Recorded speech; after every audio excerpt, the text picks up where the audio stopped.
सो अब आ जाते हैं हम क्वेश्चन नंबर 42 पे। सो इसमें दे रखा है, in a school students decided to plant the trees in and around the school to reduce air pollution. It was decided that the number of the trees that each section will of the class will plant will be the double of the class in which they are studying. If there are 1 to 12 classes in the school and each class has 2 sections, find how many trees were planted by the students, which value is shown in the question. Basically उसने क्या कहा है कि हमारे पास 1 से लेकर 1 2 3 4 5 6 and so on up to 12 classes हैं.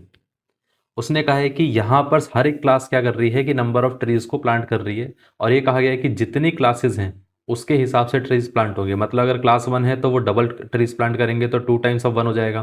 Class 2 है तो 2 टाइम्स ऑफ 2, और क्लास 3 है तो 2 टाइम्स ऑफ 3.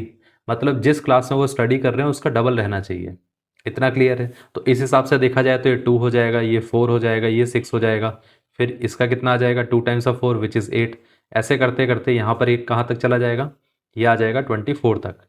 लेकिन प्रॉब्लम ये है कि यहाँ पर सिर्फ एक ही क्लास नहीं है. अगर हम ध्यान से देखें तो इसके 2 सेक्शन होंगे.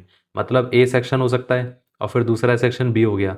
तो ए सेक्शन पहले ऐसे ट्रीज प्लांट करेगा और फिर दूसरा सेक्शन जो होगा वो भी 2 4 6 8 10 and so on up to 24 इन सबको प्लांट करेगा.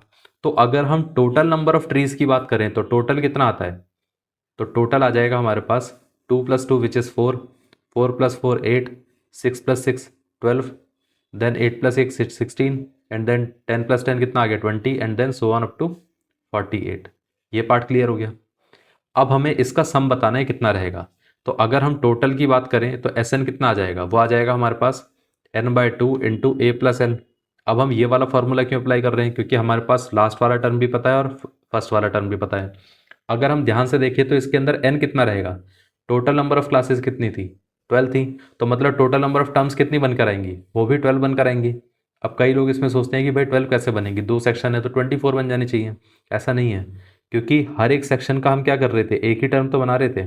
दोनों सेक्शन की वैल्यू मिलाकर तो एक ही टर्म बनना था. तो एक्चुअली जितनी क्लासेस उतने हमारे पास टर्म्स बनते जा रहे हैं. इतना क्लियर है? तो हम देखें तो यहाँ पर टोटल नंबर ऑफ टर्म्स कितने आ रहे हैं, 12 आ रहे हैं. ये पार्ट क्लियर हो गया. अब देखिए ये कितना आ जाएगा, 12/2 इंटू कितना हो गया 4 + 48. ये इससे कैंसिल आउट हो जाएगा तो यहाँ पर 6 आ जाएगा. तो ये कितना आ गया 6 इंटू ये कितना था 52. अब 6 इंटू 2 कितना रहेगा 12, और 6 इंटू 5 कितना हो गया 30, 30 + 1 कितना हो गया 31. इतना क्लियर है? तो हम ऐसा बोल सकते हैं कि ये कितना आ जाएगा 312 ट्रीज. तो total number of trees are, total trees ये आ जाएगा 312 ट्रीज. ये आंसर है. ये पार्ट क्लियर हो गया. इस तरीके से इसका आंसर आएगा. ये आंसर था.